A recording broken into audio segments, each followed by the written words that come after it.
Hello everyone, welcome to my another mini vlog. তো প্রথমেই বলে রাখি, আজকে তোমরা আমার থেকে বেশি এই ভ্লগে কলকাতার সুন্দর সুন্দর রাস্তার ভিউ দর্শন করতে পারবে।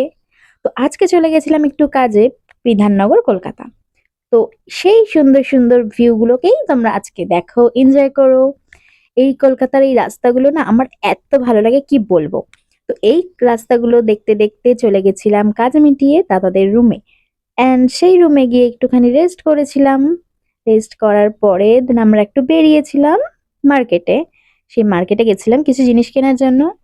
দেন কিছু জিনিসপত্র কিনলাম, এখানে টক দই, মিষ্টি দই অ্যান্ড মাস্টার্ড পাউডার কিনেছিলাম। কেনার পরে ঘরে এসে দইটাই খেয়েছিলাম অ্যান্ড দাদা এখানে রান্না করছিল। আমি কিছু করিনি সেদিনকে, আমি রেস্ট নিচ্ছিলাম। খাওয়া দাওয়ার পরে একটু লস্যি খেয়েছিলাম।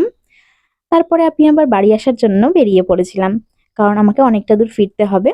দাদা আমাকে এখানে সবকিছু দেখাতে দেখাতে নিয়ে এসেছিল। আগে পরে অনেকবার যাওয়া হয়েছে, বাট আমার খুব ভালো লাগে এই রাস্তাগুলো ঘুরতে।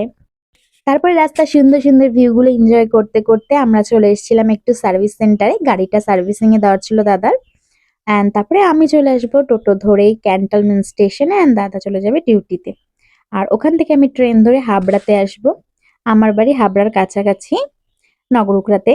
অ্যান্ড নগরুকড়া যাওয়ার পথে হাবড়া থেকে দেখো এই যে পুকুর দুটো পড়ে পাশাপাশি, অ্যান্ড মাঝখানে আছে বড় ঠাকুরের মন্দির। এই জায়গাটা খুবই ভালো লাগে। যারা যাতায়াত করেছো আমাকে জানিও কমেন্টে কেমন লাগে তোমাদের। অ্যান্ড তারপরে আমি নগরকুড়ায় নেমে এখানে আইসক্রিম অ্যান্ড স্প্রাইট খেয়েছিলাম। তারপরে তো আমি নেমে পড়েছিলাম আমার বাড়ি যাওয়ার রাস্তাটায়। দেখো চারিদিকটা কি সুন্দর সবুজ। তো আজকের জন্য এইটুকুই।